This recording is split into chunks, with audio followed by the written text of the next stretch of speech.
When I asked Eric why he had created a family card for his in-laws, he chuckled and replied, "They're my family, of course they deserve one. Do you have an issue with that?" His tone then grew more serious. "If you understood the importance of the people who stand by you when you're alone, you wouldn't question it." Did my tone surprise you? I was taken aback. Eric, usually blunt, continued, "If you truly appreciate them, you'd contribute more to my family, then you'd belong. Until then, consider it a probation period." The concept of a trial in family relationships was foreign to me. Eric clarified, "It means you're not fully accepted into the family yet. If that bothers you, you're free to leave. Right now, it's just the 5 of us." I was stunned and, without hesitation, canceled our joint credit cards and moved out.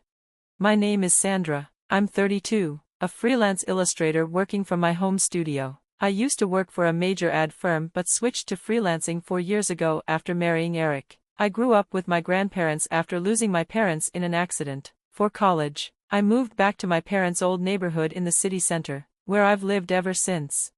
I met Eric at an Italian restaurant where he worked. It was a local favorite, known for its great food and affordable prices. Eric, with his magnetic charm, caught my attention quickly. Even the manager joked that people came just to see him. I was drawn to him, and before long, we were married. The wedding was simple, just signing the papers, and our families met briefly. We led a modest life, with Eric working at the restaurant and me handling household chores and freelance projects. Our routine was busy, but we always found time for meals together. It was an uncomplicated, happy life.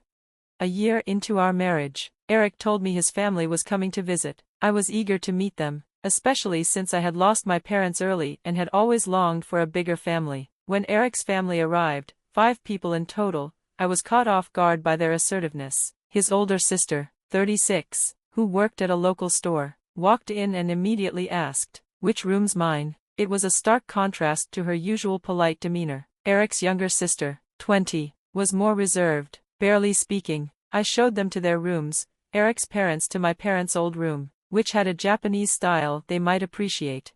Once they were settled, his older sister declared, "Since we're all under the same roof now, you better start treating our family right." Her words confused me, and when I looked to Eric for clarification, he just chuckled. "Sorry," he said, "our family home had to be vacated, and they had nowhere else to go." I wished he had warned me sooner. I thought their visit was temporary. But once they moved in, it became clear that Eric's family expected me to do everything. They made no attempt to find work or secure their own place. When I asked about their job situation, I was shocked. His sister admitted she'd quit her part-time supermarket job and hadn't worked consistently since high school. Eric's parents had abandoned their part-time jobs as well, and his other sister, a so-called student, was unemployed. "Why should I work when I'm part of a well-off family now?" she remarked, arrogantly. When I questioned her about the well-off family she referred to, she casually replied, "You obviously got a big settlement from your parents' accident. You don't even have a mortgage on this place. You can live comfortably without working." I voiced my concerns to Eric, but he reacted angrily. "Everyone's just trying to adjust after being suddenly uprooted. Give them some time. Or do you want to kick out my family, Sandra?" he challenged. I was speechless. His tone softened then. "I'm sorry for yelling. It's been a tough day for me too. Can you just be more understanding?" Looking back, I realize how skilled Eric was at manipulating situations. At the time, I couldn't see it. I reluctantly agreed to give it more time, but the pressure from his family only grew. They treated me like a servant, constantly asking for money under the pretense of needing it for job hunting, a claim I suspected was false. Every time I tried to confront Eric, his response was the same: "Everyone's frustrated. Just bear with it a little longer. I'll talk to them." Yet nothing changed. 3 months later, I discovered an alarming spike in our credit card bills. Worried about fraud, I checked the charges. To my shock, all the expenses were made on family credit cards issued under my name. Eric had managed these cards without my consent. When I confronted him, he answered casually, "Well, you always complain when they say they're broke, so I had to do something. Plus, you know who supported you when you were alone, right?" His boldness left me speechless. Then, with an even more dismissive tone, he added, "If you're thankful, you should do more for my family. Only then will you truly belong. Until then, think of it as a trial period." The idea of a trial period in marriage was something I had never heard of. Eric explained further, You're not fully part of the family yet. If that bothers you, you can leave. Right now, it's just the 5 of us, and anyone else can go." I stood frozen, the weight of his words hitting me hard. I began to question everything. Why had I married him in the first place? Initially, I had been drawn to Eric's looks. Like many women, I was infatuated with his charm, but I never truly considered why. He had a way of drawing people in, and looking back, I realized that might have been his tactic all along. He had seen me as someone different, someone with money. My colleagues had even joked about me being wealthy, and that's when his interest seemed to grow. It wasn't love, it was convenience. Reflecting on all of this made me feel frustrated and ashamed. I wanted to break something, lash out at the injustice of it all, but I knew better. I had to play it smart, just like Eric had. I started planning my next steps carefully, knowing it would take time to get the revenge I was looking for. The condo we lived in had originally been bought by my father, who had mortgaged it shortly after I was born. It wasn't expensive at the time, but the rapid development in the area had turned it into a sought-after luxury residence. With Eric's family now living in it, the place felt suffocating. My frustration grew every day, but I remained calm. I had a plan. When I was 4, my parents tragically died in a car accident. I was the sole survivor. Their deaths left me with a substantial life insurance settlement, and the mortgage was paid off through group credit life insurance. This financial stability had kept me afloat, but now it felt like a curse. I was responsible for managing the condo's property taxes and maintenance fees, and Eric suggested he could contribute a little more than that, since there was no mortgage. "If I pitch in that much, we should be able to manage with your income, right? We'll each handle our personal expenses. Sounds fair, doesn't it?" he proposed. At the time, I agreed, thinking it might ease my financial burden. I was still somewhat blinded by my feelings for Eric, so I went along with his suggestion. It seemed as though Eric saw himself as the provider, while in reality, I was covering most of our living expenses, including utilities, groceries, and social outings. But with 5 extra people in the house, managing the expenses on my own was becoming impossible. Yet, I kept up the charade, enduring the strain while Eric's family splurged on shopping sprees at my expense, biding my time until I could make my move. 6 months into this plan, I reached my breaking point. I decided it was time to take action. With resolve, I confronted Eric. "I'm at my limit. It's time to make a choice. It's either me or your family," I said, laying down the ultimatum. He was taken aback, but I pushed forward. "None of your family members help around the house. They pile all their chores onto me. I work from home, I'm not sitting around doing nothing, but they treat me like a freeloader, claiming you're the one supporting me. I've had enough," I said, my frustration boiling over. Eric responded with a smirk. "Then leave. Didn't I warn you? You're not truly part of this family yet. If you give up now, it means you haven't earned your place," he replied, his tone cold. Shocked by his indifference, I stared at him in disbelief. "What's surprising? If you can't tolerate my family, then it's you who has to leave," he added, matter-of-factly. It was in that moment I saw through the depth of his manipulation. Eric had been orchestrating everything, hoping that his family's overwhelming presence would push me out. This would make it easier for him to claim the condo and perhaps even part of my savings as alimony. Although I had suspected this, hearing it out loud still hit me hard. I had once loved Eric, but now I realized I needed to leave him for good. I stood my ground, saying, "I've decided to divorce you, Eric, but let's be clear, this condo is mine. I'm not at fault here. You brought your family into our home without my consent, and let them disrespect me." Eric looked surprised by my firm stance. He wasn't used to me defying him, as I had always gone along with his wishes. But now, anger surged within me as I recalled everything. "I can't live with you and your family anymore. I'm leaving now, but you'll need to leave too," I told him, my voice firm.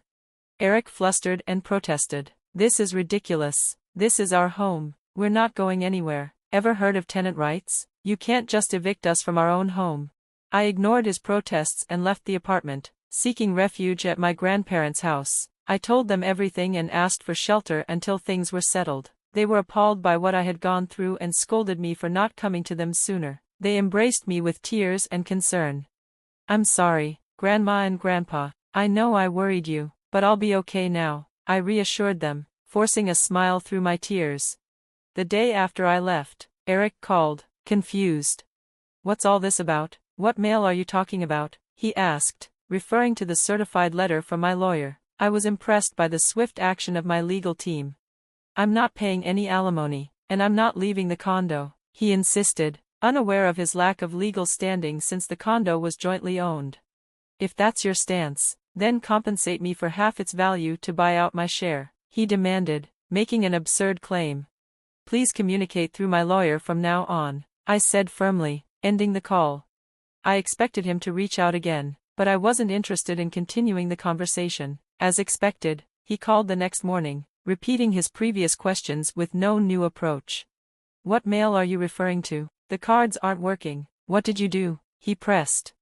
I cancelled the card. It belonged to me, and you were merely an authorized user, I explained. Before leaving, I had transferred all the accounts linked to that card to a new one and terminated the original. Naturally, the family cards would no longer work once mine was cancelled. You covered the management fees and property taxes for the first 5 months only. It's not substantial, but I can deduct that from the alimony if you prefer, I mocked, turning his logic against him. This marked the start of a new chapter for me, one where I would no longer be manipulated or burdened by Eric and his scheming family. I was determined to reclaim my life and my home. Eric's protests over the phone became increasingly muted. He had managed to pay the agreed amount for the first 5 months, but then began making excuses about work and personal issues. Eventually, he stopped paying altogether. If he thought I would tolerate this any longer, he was wrong. His lapses in responsibility were irrelevant. I had made up my mind. That's the situation. Please reimburse your share of the living expenses I've been covering, I said firmly. I had kept meticulous records of our household expenses and planned to use them to divide our assets fairly. It's marital property, he argued. Yes, understood, let's divide it accordingly, I replied. The call ended with him reminding me not to forget his supposed entitlements. A few days later, he called again, asking the same questions. It seemed he had forgotten everything, or perhaps his memory was selective. What do you mean by the division of shared property? Why is it 0? You must be swimming in cash from your parents' insurance and alimony, he accused. Ah, so that's what they assumed, I explained patiently. My pre-marriage savings aren't part of the marital property, and since we hadn't accumulated any savings during our marriage, the balance is naturally 0. Don't accuse me of deceit. If you doubt my honesty, you might want to seek legal advice. From now on, communicate through my attorney. I won't engage with you directly anymore, I declared, ending the call and blocking his number. 1 month after I left, Eric and his family finally vacated the apartment. It wasn't out of a change of heart, but because they could no longer maintain their lavish lifestyle without access to my funds. Eric's income alone wasn't enough to support a family of 5 who had grown accustomed to extravagant spending. I had allowed them to use the credit card intentionally, knowing it would lead to this. As financial pressures mounted, Eric's family began badgering him for money, and when he refused, they started stealing from his wallet. They blamed him for my departure, but that didn't concern me. To add to their misery, I had arranged for the utilities to be disconnected. Eric tried to have them reinstated, but since the condo was in my name, no one else could restore them. His family endured the sweltering heat, eventually leaving the condo. Where they went didn't matter to me. Eric tried to hang on, but in the end, he had no choice but to let go, unable to bear the lack of basic comforts. The divorce process moved faster than I expected, not because Eric had a change of heart, but because his situation became untenable. Eric's actions revealed the betrayal of our marriage as he pursued relationships with other women while living under the guise of a luxurious apartment. His family, who knew of his infidelity, chose to ignore it. It didn't surprise me. Before I left, I had discreetly installed cameras around the house, capturing evidence of his wrongdoings. Eric had underestimated me, but I had proof of his disrespect. He had invited his family into my home without my consent, used our credit card recklessly, and treated me with utter disdain. His infidelity was the final straw. I sought significant compensation for these transgressions. When Eric was confronted with the financial consequences, he panicked and pleaded for reconciliation, but I was resolute in my decision. I pressured him to borrow money from his company and took what assets I could. Eventually, when I threatened legal action for the fraudulent use of our family card, he reluctantly agreed to my terms.